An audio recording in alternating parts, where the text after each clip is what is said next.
Teman-teman yang dirahmati Allah, baik yang pro maupun yang kontra dengan video-video yang terakhir kali saya rilis tentang Ustadz Adi Hidayat. Itu bukanlah untuk kami, bukan untuk keuntungan pada diri kami, pada kajian kami. Sebenarnya itu lebih ke Ustadz Adi Hidayat, yang memang kami pernah kritik beliau dari tahun 2017 karena berbagai hal yang menurut kami ada kesalahan, baik dari sisi fikih maupun akidah. Dan yang lebih penting lagi adalah tujuannya adalah demi menjaga kaum muslimin. Dan teman-teman yang menghujat kami dengan kata-kata numpang terkenal, numpang terkenal, semacam itu, justru adalah target kami. Yaitu target untuk kami jaga, supaya tidak terjatuh ke dalam kesalahan yang sama, sebagaimana yang dilakukan atau yang disebarkan oleh Ustadz Adi Hidayat, hafizahullah ta'ala. Oleh karenanya teman-teman yang dirahmati Allah, perkataan saya tuntut di hari kiamat, saya tarik. Artinya teman-teman menghujat ini tidak ada masalah. Semoga itu bisa menjadi pahala untuk saya. Sedangkan orang-orang yang melakukannya, saya rasa itu hanya reaksi yang timbul karena kecintaan kepada gurunya. Dan ini tidak mungkin kita tuntut di hari kiamat. Sebagian dari teman-teman menyerang kami dengan perkataan soal akhlak. Seolah-olah membantah pemikiran seseorang itu adalah perbuatan yang tidak berakhlak. Padahal membantah pemikiran seseorang yang dinilai itu adalah sebuah kesalahan, ini adalah tradisi dari para ulama sejak zaman dahulu. Kita tidak perlu contohkan satu persatu karena saya yakin juga teman-teman pasti tahu dan memahami kenapa orang melakukannya. Di Indonesia pun ada orang-orang seperti tokoh-tokoh liberal yang menghalalkan yang haram, mengharamkan yang halal, mengganti-ganti hukum dalam agama. Dan ustadz-ustadz kita yang bukan salafi, mereka kadang bangkit untuk menulis, memberikan ceramah yang isinya adalah kritik juga.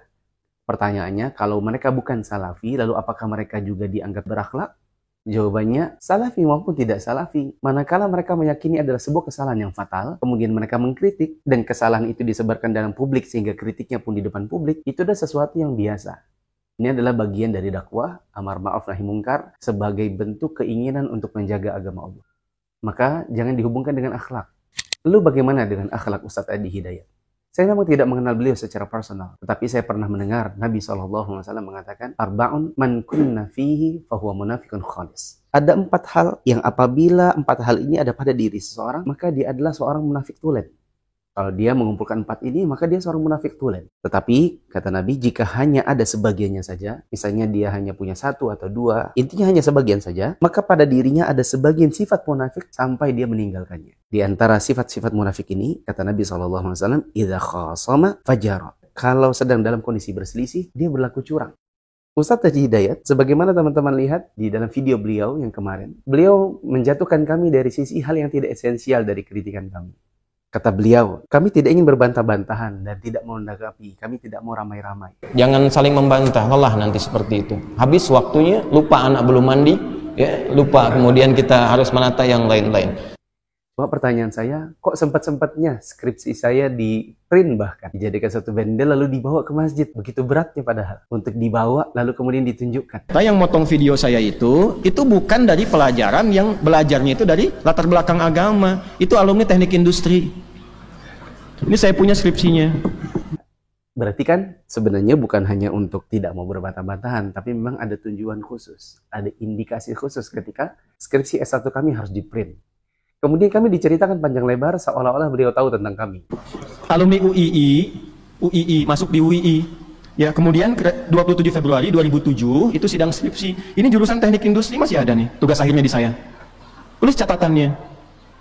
Lalu pulang ke daerahnya, saya nggak usah sebut, jadi PNS. Itu di PNS, ayahnya kan juga suka ngajar, suka berkhutbah, ikut-ikut khutbah dan sebagainya. Lalu umrah 2010 pulang dapat tugas belajar ke Saudi, ya, di King Saud University. Nah, di King Saud ini bukan jurusan agama, engineering juga. Katanya jangan menilai orang ketika tidak tahu. Nah, Ustadz Adi Hidayat ini tidak kenal saya, beliau tidak tahu perjalanan menuntut ilmu saya. Tapi dibahas mulai dari saya lulus 2007, lalu kemudian ini, kemudian umroh, kemudian ikut bapak saya, bla bla bla. Berarti kan Ustadz Adi Hidayat ini menilai kami dari sisi yang sebenarnya beliau juga tidak tahu. Kemudian kata Ustadz Adi Hidayat, kami tidak mau menghina. Nah, jadi tapi kita tidak boleh mencela. Antum pun jangan mencela. Tidak boleh. Saya kira dalam satu kajian subuh kemarin, 2 atau 3 kali beliau mengulangi. Kita tidak boleh menghina, kita jangan menghina. Antum juga jangan menghina. Tapi perbuatan beliau sebenarnya adalah bentuk penghinaan. Karena beliau punya kata-kata, ini cuma S1, teknik industri. S2-nya pun di Saudi, hanya industri. Tapi kan jadi ustadz. Nah, di King Saudi bukan jurusan agama, engineering juga. Tapi kan jadi ustadz. Sebenarnya adalah bentuk penghinaan dan cara menjatuhkan yang curang. Sebagaimana dalam hadis tadi, jika dia berselisih, kemudian dia berbuat curang. Tapi saya juga tidak heran ketika beliau kemarin melakukannya dalam kajian. Karena ini bukan pertama kali beliau melakukannya. Saat kemarin beliau melakukannya di kajian, saya betul-betul demi Allah, saya itu hanya tersenyum lebar. Saya bilang, ya Allah, kenapa beliau lakukan lagi? Pada di 2017 saya sudah kritik buku beliau, ini bukunya, MTKE, yang di dalamnya beberapa kali beliau itu offside, keluar dari jalur diskusi dan mendivert orang untuk melakukan hal-hal yang sifatnya adalah penghinaan, bahkan tuduhan. Ini saya pernah masukkan dalam artikel saya tahun 2017. Ya, buku ini ketika saya bantah di 2017, saya tanyakan, mengapa beliau harus membuat isu seolah-olah Ustadz Firanda itu pembohong? Di bagian ini, halaman 104. Beliau katakan, lebih penting lagi Ustadz Firanda ini harus menjelaskan di mana sesungguhnya dia berada di tanggal 4 April 2017. Apakah di Madinah ataukah di Jakarta? Semoga tidak ada dua Firanda dalam waktu yang bersamaan. Padahal teman-teman yang dirahmati Allah, Ustadz Firanda, pertama, orang yang memang mobile, kadang di Jakarta, kadang di Madinah. Yang kedua, kalaupun di saat itu beliau tidak sedang mobile, beliau berada di Jakarta, tapi admin beliau itu ada di Madinah. Ya, karena yang mengelola website beliau ada di Madinah. Sehingga tidak ada masalah. Dan tidak perlu mendivert orang untuk seolah-olah mengatakan Ustadz Firanda ini berdusta. Yaitu postingnya di mana, ngakunya di mana. Kemudian di halaman yang saya sangat miris, di halaman 183. Ustadz Adi Hidayat ini seperti sedang melempar batu ke rumahnya orang, tapi beliau tidak mau pakai tangannya sendiri. Dia pakai tangannya orang. Seperti di halaman 183, beliau menukil perkataan salah seorang aktivis Hizbut Tahrir. Kata-kata, sepertinya ini hanya perkara jealous, cemburu alias iri. Padahal itu adalah masalah batin yang kita tidak diperbolehkan untuk membongkar batin orang. Ada perkataan di halaman 184 dari seorang perempuan. Yang dia mengatakan, maklum, bini 3 penghasilan seret kalah pamor. Jadinya begitu deh. Betul-betul penghinaan dan ini merupakan tuduhan yang luar biasa. Dilakukan Ustadz Adi Hidayat dengan cara menukil orang di dalam bukunya sendiri. Seharusnya kan mungkin bisa disuting, dihilangkan, atau tidak dipilih perkataan yang seperti ini. Yaitu, di sini adalah bentuk penghinaan, di mana Ustadz yang mengkritik beliau, memang istrinya 3. Dan si perempuan ini tahu-tahu aja ya, urusan rumah tangga orang. Kemudian penghasilan seret. Dari mana dia tahu penghasilan seret? Kalah pamor. Penghasilan seret dari mana? Sementara Ustadz ini punya beberapa usaha, seperti usaha kayu di waktu itu. Kasiannya. Teman-teman yang dirahmati Allah, maka saya juga tidak heran ketika tahun ini, di 2024, beliau menjatuhkan kami dari sisi, saya hanyalah lulusan S1, S2 Teknik Industri. Hanya saja saya katakan itu di luar esensi. Kritikan kami adalah siapa ulama yang mu'tabar yang berkata sebagaimana yang Anda katakan, itu saja. Tidak ada urusannya sama sekali dengan latar belakang sekolah kami. Tapi teman-teman yang dirahmati Allah, ini juga tidak mengherankan, karena Ustadz Adi Hidayat ini bukan orang yang pertama juga. Dahulu di zaman Syekh Al-Albani, beliau banyak mengkritik hadis, beliau meneliti, lalu kemudian menyampaikan kepada umat bahwa ini adalah amalan yang tidak ada dasarnya, ini adalah hadis yang tidak sahih. Banyak orang yang kemudian mengkritik beliau dari hal yang tidak esensi. Kata mereka, Al-Albani ini adalah tukang jam. Kok tukang jam jadi peneliti hadis? Padahal sebenarnya teman-teman yang dirahmati Allah, Syekh Al-Albani punya latar belakang seorang muhaddits. Beliau belajar hadis dari berbagai ulama. Lalu kemudian untuk menyambung hidup, kemudian mencari nafkah, beliau menyempatkan diri untuk menjadi seorang tukang reparasi jam. Jadi bukan seorang tukang reparasi jam tiba-tiba jadi ahli hadis, tetapi seorang ahli hadis yang mencoba mencari nafkah dengan mereparasi jam. Tapi ini ya, cara menjatuhkannya adalah cara yang licik dan sebenarnya kalau kita balik ke kalimat yang saya pertama tadi, berarti ini cara yang kurang berakhlak. Ya, mengkritik orang dari sisi kesalahan itu bukan tidak punya akhlak. Justru membantah dengan cara yang licik, itulah yang tidak punya akhlak. Demi Allah, ini bukan dalam rangka untuk meninggikan ilmu kami, supaya kami tidak direndahkan yang semacam itu. Biarlah sudah. Hanya saja saya tidak ingin teman-teman yang memang mencintai Ustadz Adi Hidayat jatuh ke dalam kesalahan yang sama. Itu kesalahan menistakan orang dan menghinakan orang dengan cara-cara seperti itu. Keluar dari jalur esensi kritikan, kemudian menjatuhkan dari sisi personal, tanpa beliau ketahui latar belakang yang sebenarnya. Demikian teman-teman yang dirahmati Allah, terserah teman-teman menilainya seperti apa. Apakah yang berakhlak ini adalah yang mengkritik, ataukah justru yang keluar dari jalur esensi kritik, lalu kemudian membantahnya secara personal dan keluar dari jalurnya. Pun teman-teman yang dirahmati Allah, seandainya kami mau balas, maka kami bisa juga membalas yang sama. Di belakang sana ada banyak ustadz-ustadz lulusan doktoral S3 bidang akidah, bidang usulul fiqh, doktor di bidang Al-Quran. Oke, kalau S1, S2 teknik industri tidak bisa diterima, mungkin yang doktoral Al-Quran bisa.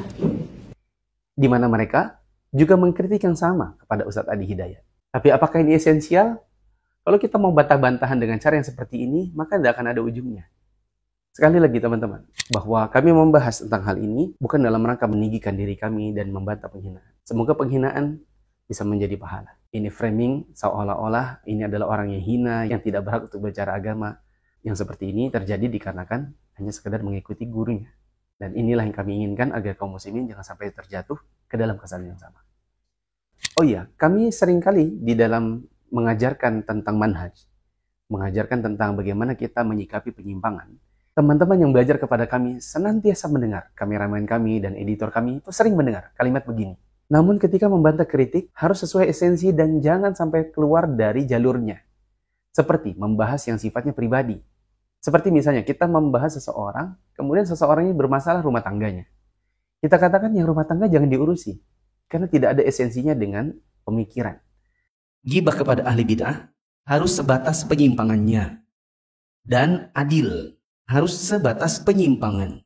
Jangan menyebutkan yang tidak ada urusannya sama kaum muslimin. Jangan menyebutkan yang itu sudah ranahnya pribadi. Contoh, ustadznya ini ahli bid'ah, punya khurafat, terus kawin cerai. Nah, kawin cerainya tidak usah diomongin. Kenapa? Karena itu bukan urusan kita dalam hal itu, kan urusan dia dengan keluarganya. Yang kita fokuskan adalah membantah hal yang salah. Untuk yang sifatnya pribadi harusnya di-skip saja. Demikian cara kami membantah pemikiran supaya tetap di dalam esensi. Tidak keluar dari itu, apalagi sampai menghinakan orang. Kritikan kami sebenarnya hanya pada satu hal, yaitu tentang asy'ara itu diartikan sebagai pemusik. Hasan bin Thabit diklaim sebagai sahabat yang menjadi musisinya Nabi. Video kami dari awal bukan soal hukum musik. Tetapi ketika antum membahas kemarin, kami jadi ada dapatkan catatan-catatan yang saya sangat berharap apa yang antum sampaikan ini mohon bisa dikaji kembali. Karena sebagian dari catatan kami ini justru mengundang tanda tanya baru. Tanda tanya terbesar ketika Ustadz menyebutkan sebuah kitab yang menjadi referensinya Ustadz, yang ternyata kitab ini disebutkan oleh para ulama ditulis oleh seorang Syiah, orang yang akidahnya Mu'tazilah dan manhaj atau keagamaannya condongnya kepada Syiah. Ustadz menukilkan ada sebuah kitab namanya Mirwajuz Dzahab. Di antara kitab yang paling populer tentang hida atau huda, rujukan para ulama sampai sekarang, ya, termasuk juga para ahli-ahli sejarah dan syair. Itu nama kitabnya Mirwajuz Dzahab, karya Al-Mas'udi, Ali Al-Mas'udi. Mirwajuz Dzahab. Ya. Ditulis oleh seseorang yang bernama Al-Mas'udi. Tentang Al-Mas'udi ini juga para ulama sudah banyak menjabarkan tentang profilnya. Seperti perkataan Al-Hafiz Ibnu Hajar Al-Asqalani. Kita sama-sama sepakat ini ulama kita. Beliau berkata, "Wa kutubuhu tafihatun bi annahu kana syi'iyyan mu'taziliyyan." Dan kitab-kitab karangannya, ya, termasuk diantaranya Murujuz Dzahab ini. Ini adalah kitab-kitab yang menunjukkan bahwa dia ini adalah seorang berakidah Syiah dan Mu'tazilah. Kok bisa Syiah dan Mu'tazilah kita jadikan referensi gitu, Ustaz? Lalu kemudian kita sebarkan kepada kaum muslimin. Disebutkan oleh Syekhul Islam Ibnu Taimiyah dalam Minhajus Sunnah, jilid yang keempat, halaman 84. Wa fi tarikh al-Mas'udi min al-akadhibi ma la yuhsihi illallah. Tentang Al-Mas'udi ini, dalam buku sejarahnya, terdapat banyak kedustaan. Yang hanya Allah yang tahu betapa banyak kedustaan yang dia munculkan di dalamnya.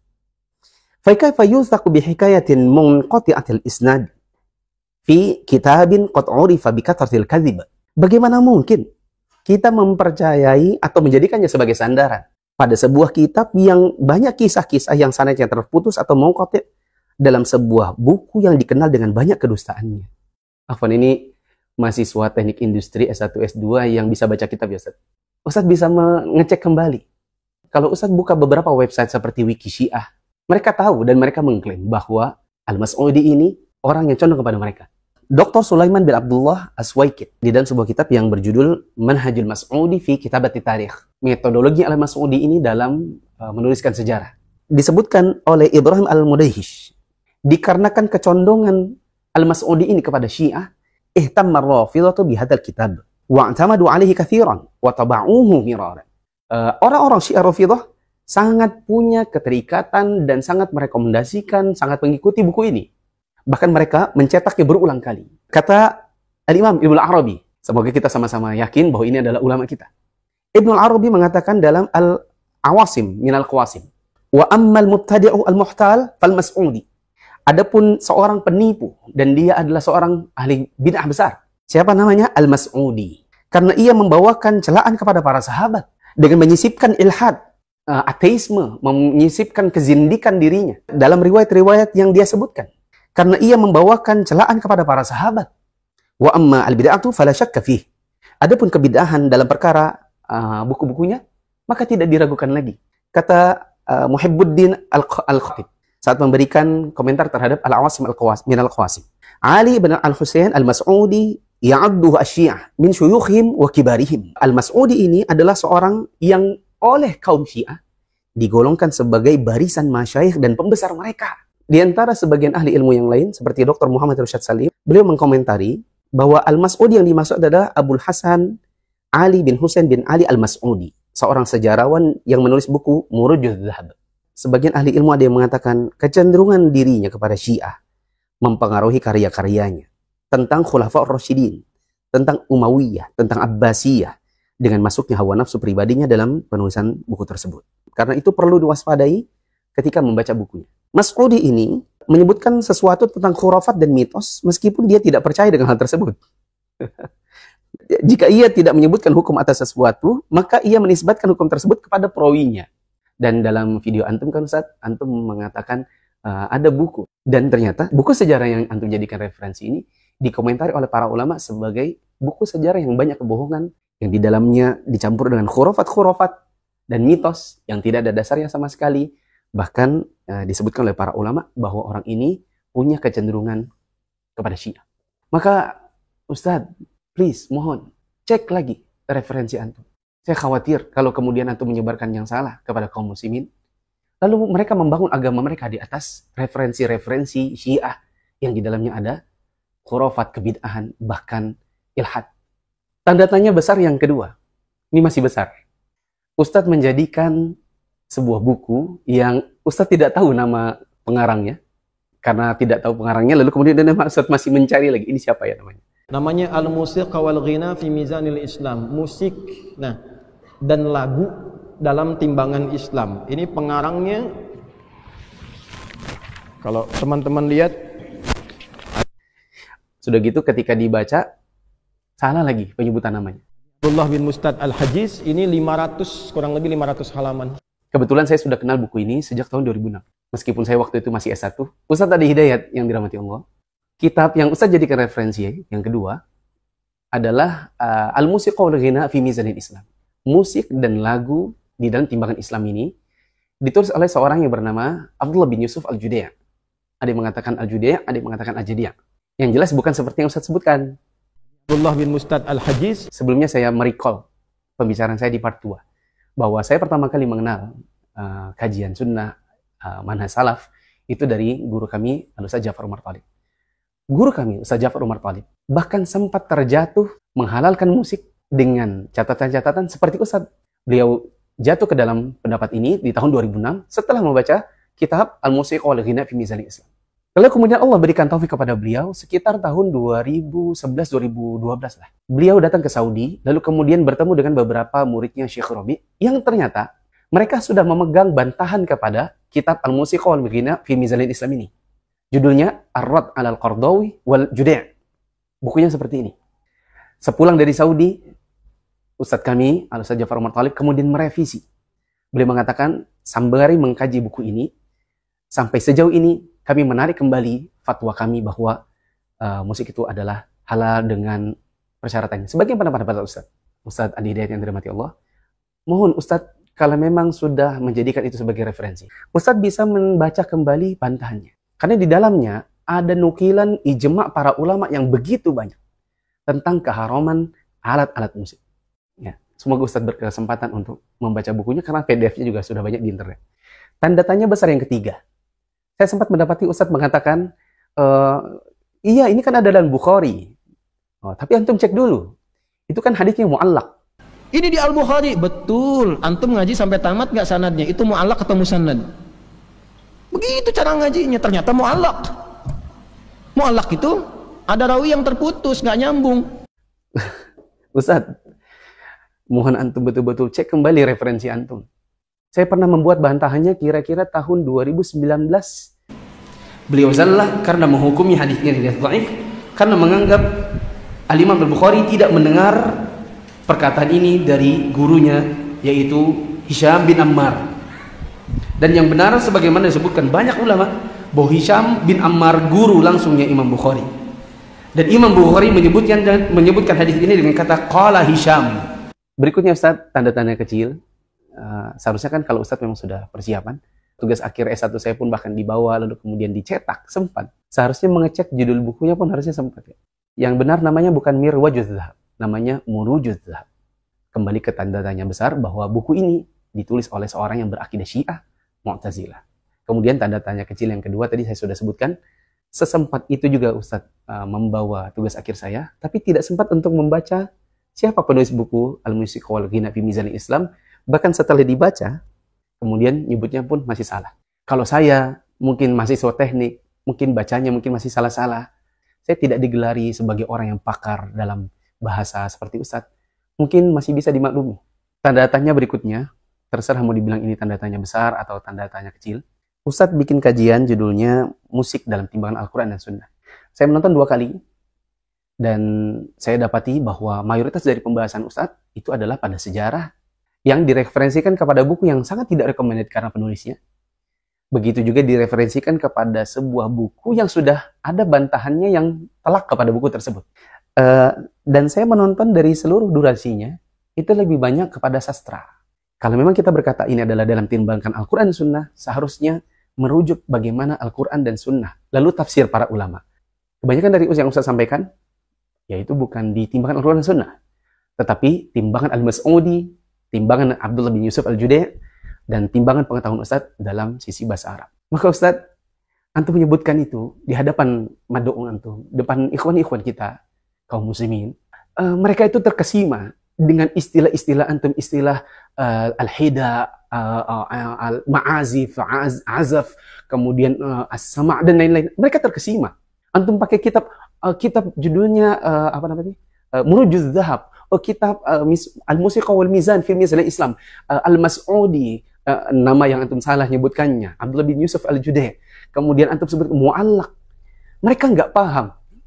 Adapun kami yang belajar, karena kami ini belajar kepada para ulama, lalu kami bisa melihat bagaimana kesalahan-kesalahan yang antum jadikan referensi. Please Ustaz, antum cek kembali pemahaman antum, karena Masya Allah antum ini S1, S2 bahasa Arab, antum bisa menggali dari kitab para ulama. Saya cuma teknik. Qadarullah, saya pernah punya ada masalah kesehatan. Qadarullah, saya pernah berada di dalam satu lingkungan yang akhirnya membuat saya tidak betah untuk hidup di dalam pondok. Tetapi darah Muhammadiyah saya mengalir. Kemudian dakwahnya bapak saya terhujam di diri saya.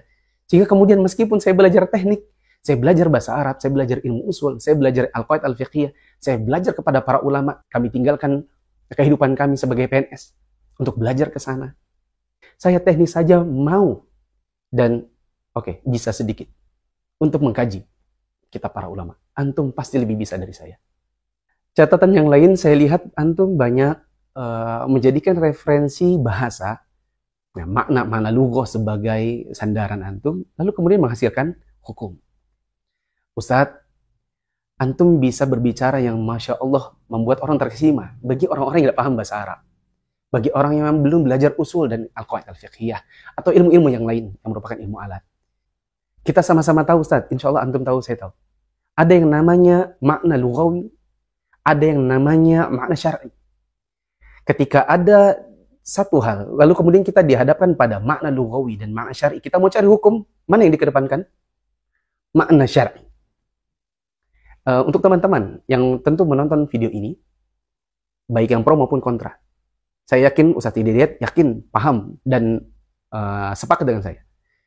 Misal, kalau di dalam ilmu nahwu, belajar dasar, al-kalimah itu artinya kata. Berarti kalau al-kalimat itu kata-kata. Dalam bahasa Indonesia kita tahu kata ya kata.